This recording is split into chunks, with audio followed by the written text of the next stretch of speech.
வணக்கம் நீலகிரி மாவட்ட மக்களே, நான் சத்யவர்ஷா. இந்திய அரசியல் அமைப்பு ஆலோசகராக பணியாற்றி வருகின்றேன். அனைத்து இந்திய அண்ணா திராவிட முன்னேற்றக் கழகம்தான் ஆட்சி அமைக்கப் போகிறது என்பதை திட்டவட்டமாக மக்கள் ஒரு மிகப்பெரிய எழுச்சியாக கொண்டாடி கொண்டிருக்கின்றார்கள். நடக்கின்ற அநீதிக்கு எதிராக மக்களுக்கு துணையாக நிற்கின்ற ஒரே கட்சி அனைத்து இந்திய அண்ணா திராவிட முன்னேற்றக் கழகம்தான் என்று மிகப்பெரிய அளவில் கிராம, மாவட்ட, நகர ரீதியாக கொண்டாடி கொண்டிருக்கின்றார்கள். திராவிட முன்னேற்றக் கழகத்தினுடைய 2.0 ஒவ்வொரு பெண் குழந்தையும் பெண்களையும் குறிவைத்து ஒரு 35,000 பெண்கள் கற்பழிக்கப்பட்டு 18,000 குழந்தைகள் கற்பழிக்கப்பட்டு வழக்குகள் பதிவு செய்திருக்கின்றார்கள். வழக்குகள் மட்டுமே. அதனுடைய முதல் தகவல் அறிக்கை குற்றவாளிகளுக்கு சாதகமாக, பாதிக்கப்பட்டவர்களுக்கு எதிராக எழுதப்பட்ட அனைத்துமே மறுபரிசீலனை செய்து அனைத்து இந்திய அண்ணா திராவிட முன்னேற்றக் கழகம் வரும்பொழுது ஒரு கடுமையான சட்டமாக்கப்படும். இன்றைக்கு நிராகரிக்கப்பட்ட எத்தனை பெற்றோர்கள் அழுது கொண்டிருக்கின்றார்கள், எத்தனை குடும்பங்கள் பாதிக்கப்பட்டிருக்கிறது என்ற முழு விவரம் அனைத்து இந்திய அண்ணா திராவிட முன்னேற்றக் கழகம் ஆட்சி அமைந்தால் மட்டுமே முழு விவரம் தெரியும்.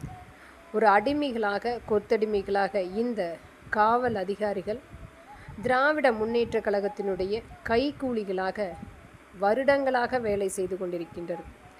அனைத்து இந்திய அண்ணா திராவிட முன்னேற்றக் கழகம் நம்மளுடைய மாண்புமிகு புரட்சி தலைவி அம்மா இறந்ததுக்கு பின்பு நம்மளுடைய எடப்பாடி ஆட்சி அமைப்புக்கு வரும் பொழுது தூத்துக்குடி ஸ்டெர்லைட் ஆலயத்தில் நடந்த துப்பாக்கிச்சூடு என்பது இந்த திராவிட முன்னேற்றக் கழகத்தினுடைய மிகப்பெரிய அந்த ஆட்சியை முழுமையாக நீக்கம் செய்வதற்குரிய இன்றைக்கு இந்த காவல் அதிகாரிகள் பணத்துக்காக வேலை பார்த்து கொண்டிருக்கும் அனைத்துமே மக்களுக்கும் தெரியும்.